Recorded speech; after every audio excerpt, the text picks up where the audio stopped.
গতকাল আমরা জেনেছি যে ওনার পিতা একটা এলজিআরডি একটা ঠিকাদারি লাইসেন্স দিয়েছিলেন। তো মন্ত্রীর পিতা, যে মিনিস্ট্রির মন্ত্রী অথবা উপদেষ্টা মন্ত্রী, যে মিনিস্ট্রির উপদেষ্টা, সেই মন্ত্রণালয়ের ঠিকাদারি লাইসেন্স ওনার পিতা নিয়েছেন।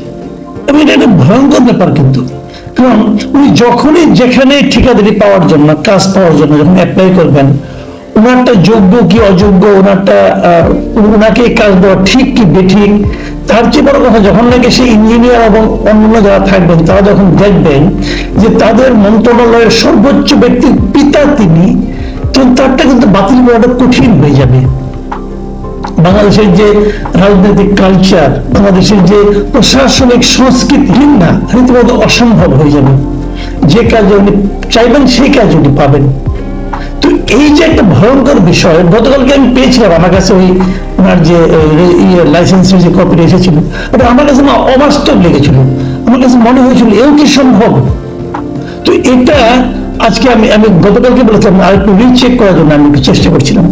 তার আগেই আজকে সকালে যখন আমি জানতে পেরেছি ঘটনা সত্য, তার আগেই দেখলাম আজকে আমাদের আসিফ মাহমুদ সজীব ভূঁইয়া সাহেব নিজে একটা ফেসবুকে স্ট্যাটাস দিয়েছেন এবং উনি বাবার হয়ে ক্ষমা প্রার্থনা করেছেন।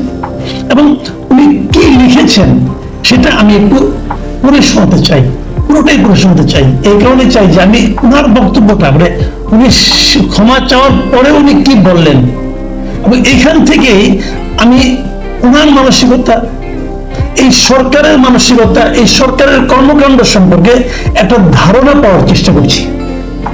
উনি লিখেছেন, প্রথমেই আমার বাবার ভুলের জন্য ক্ষমা প্রার্থনা করছি। বাবা কিন্তু ক্ষমা প্রার্থনা করেননি, পুত্র ক্ষমা প্রার্থনা করতেছেন। ওকে, তারপর শুনুন, গতকাল রাত 9টার দিকে একজন সাংবাদিক কল দিয়ে আমার বাবার নামে ইস্যুকৃত ঠিকাদারি লাইসেন্সের বিষয়ে জানতে চাইলেন। বাবার সাথে কথা বলে নিশ্চিত হলাম তিনি জেলা পর্যায়ে, মানে জেলায় নির্বাহী ইঞ্জিনিয়ারের কার্যালয় থেকে ইস্যুকৃত একটি লাইসেন্স করেছেন। বিষয়টি উক্ত সাংবাদিককে নিশ্চিত করলাম। তিনি পোস্ট করলেন, নিউজও হলো গণমাধ্যমে, নানা আলোচনা সমালোচনা হচ্ছে, তাই ব্যাখ্যা দেওয়ার প্রয়োজন বোধ করলাম। ঘটনাটা মোটামুটি বোঝা গেল, কিন্তু উনি ব্যাখ্যা দিচ্ছেন কেন? উনি ব্যাখ্যা দিচ্ছেন যেহেতু এটা নিয়ে নানা আলোচনা সমালোচনা হচ্ছে। কিন্তু ঘটনাটা সঠিক ছিল কি বেঠিক ছিল এটা নিয়ে ওনার কোনো বক্তব্য নাই। উনি ব্যাখ্যা দিচ্ছেন যেহেতু এটা নিয়ে আলোচনা সমালোচনা হচ্ছে।